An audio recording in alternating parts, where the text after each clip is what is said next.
Hello there, this is Xavier once again. So, if you have seen my latest creation as of recording, Sonic Forces Ruby's Return, you'll know that most of that stop motion takes place within the confines of the Death Egg. So, that's the question, how did I make it? Pretty damn simple, you could probably guess how. Let's go through it anyway, you know?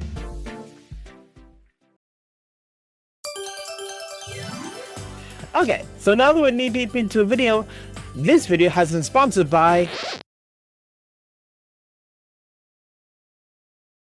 Oh, I'm just playing with it. You don't need to skip the ad just yet, there's no ad. Yeah, I gotcha, didn't I? Now put that damn finger away. Now, am I allowed to continue? Thank you.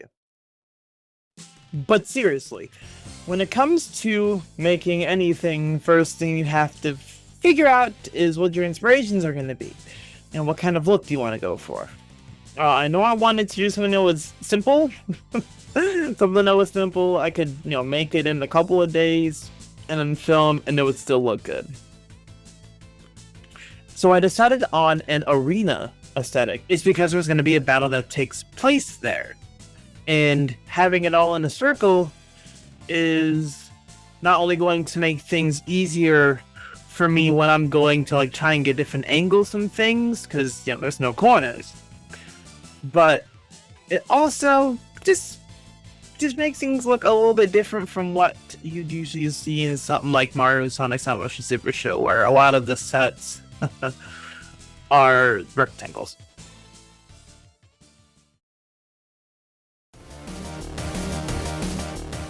So these are the three versions of the Death Egg that I chose. First one from Sonic 2, second one from Sonic Forces, and the third one from Sonic 4. I took the most inspiration from the Sonic 2 arena because I really like how the vertical pillars looked. But I also really like the super clean metallic-y look of the Sonic 4 Death Egg. And as for the Forces Death Egg, I really like this sort of design of the conveyor belts. So I kind of did my own thing with those, and I turned them into more of sort of a light streak. Alright, so this is what I came up with as in what I wanted to do with the Death Egg in its entirety while making the Ruby's Return. This is sort of what the arena was going to look like. This is what I wanted it to look like from a side profile. And you have the floor that would connect the other sections of the Death Egg to this arena. I have what the double boost would have looked like, although that changed because I ended up making it entirely in Blender instead, which we'll get to. And here are the inspirations I was working with. I didn't really end up using much of inspiration from a couple of them. Last but not least, let's go over the short level sections that I came up with. They're just small sort of platforming sections, something made to look out of the game. Sonic has one, and Knuckles also has one. Although these were short, I wanted to make them look like they could take advantage of their abilities, which is why you see lines going around the various structures. They're intended to be sort of my thought process and going, okay, so how is Sonic gonna travel up here? How's Knuckles gonna travel up here? Sonic's was seen in the Ruby's Return Part 4. It was the ending section. Knuckles will have his once Final Horizon comes out. Okay, so we have what I want the shape of the Death Egg Arena to be by now. However, what I don't have down is what the surfaces themselves are going to look like. So I had bounced around the idea of painting, but truthfully I'm not much of a painter.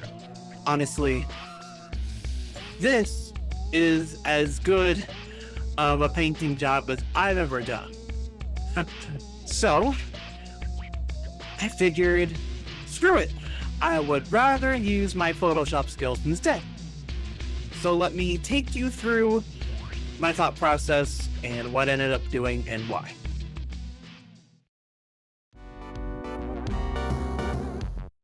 Alrighty, so this is the image that I came up with for what the arena floor would look like. This symbol, which was inspired by the Eggman Empire logo that was seen in Sonic Forces, is more or less just Dr. Eggman's face on a very steel, metal-looking background. It was pretty damn simple to make, but truthfully, I think it looks really nice for what it is. And now here is the texture that you would see most often during Sonic's run-through of the Death Egg. This is the pattern that is on all the structures that Sonic traverses on. Truthfully, this is just an image I found on the internet, and I just used a couple of filters to give it the darkened edges and lighter inside, just to give it some depth. It was pretty simple. And finally, in terms of the assets that I constructed that actually made it in, here is the floor. You can see this in plenty of places. You can see it in the background. You can see it right next to the arena where Sonic and Eggman fight. You can see it in the double boost section. There's a couple places where you can see this texture. This is pretty much the floor texture that you saw previously, but now the couple extra decrements. There's the light trails that I was talking about earlier, and I also have these yellow and black sort of caution tape looking textures as well. Those are directly inspired by what you see on Dr. Eggman's Eggmobile. Again, simple stuff, but I just want you to see my process.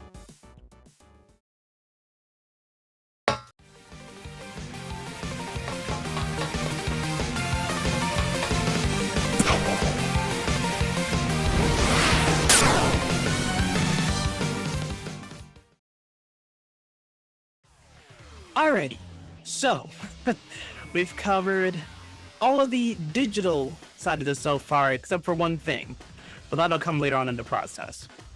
Now, I would like to get on to the physical aspect, how to make the actual models themselves. So let's get into that. So first things first, which figures are we going to use?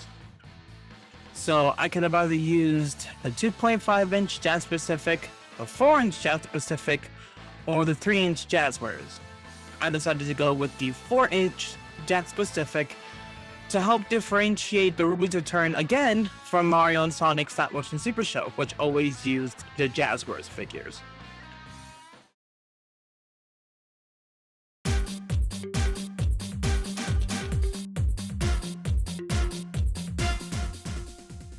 Okay, now that we know what figures we're going to use, now we need to start building our set.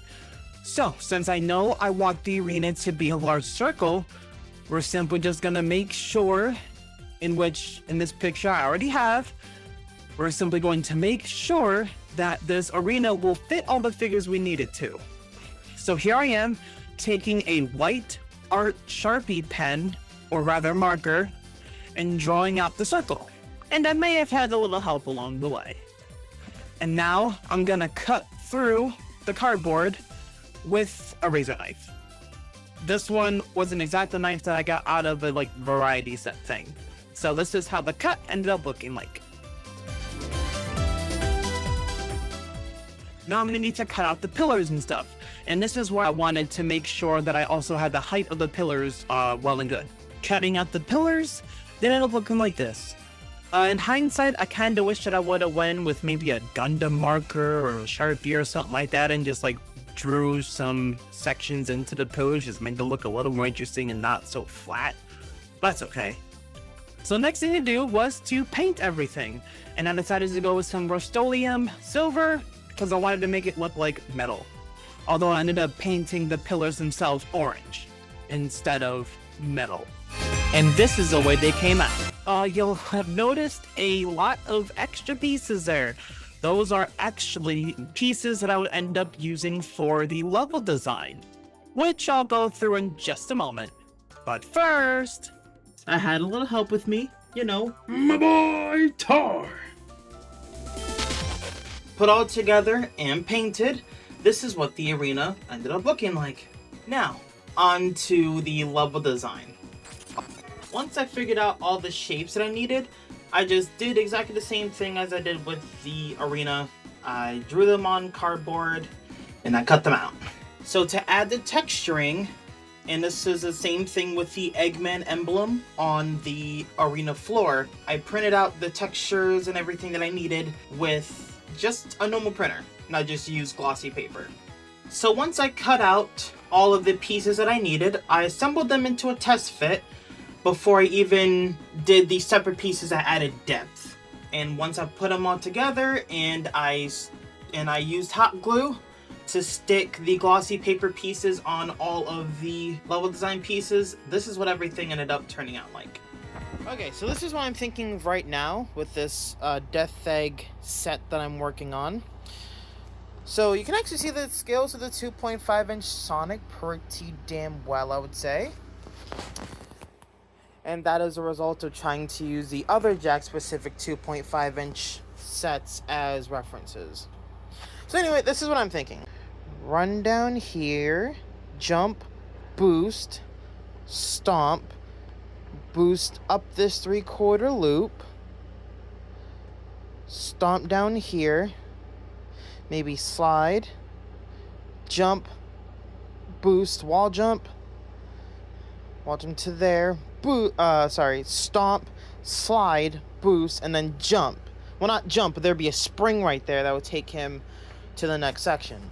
So I was also thinking there'd be, you know, since it's a Death Egg, it's probably going to be a final level, right? So there's probably going to be some spikes at the bottom here. So if you don't boost at just the right fucking time, you get hit. There'd also be spikes right there, which would mean I would probably have to push it in a little bit more. Yeah, right there. And then some spikes also on top of this wall. So that's what I'm thinking for Sonic's version of the Death Egg map. So here's just a test to see how the 4-inch figures scaled with the arena set. And here is what was going to be the... Wait a minute. You hear that? What the hell is... Together we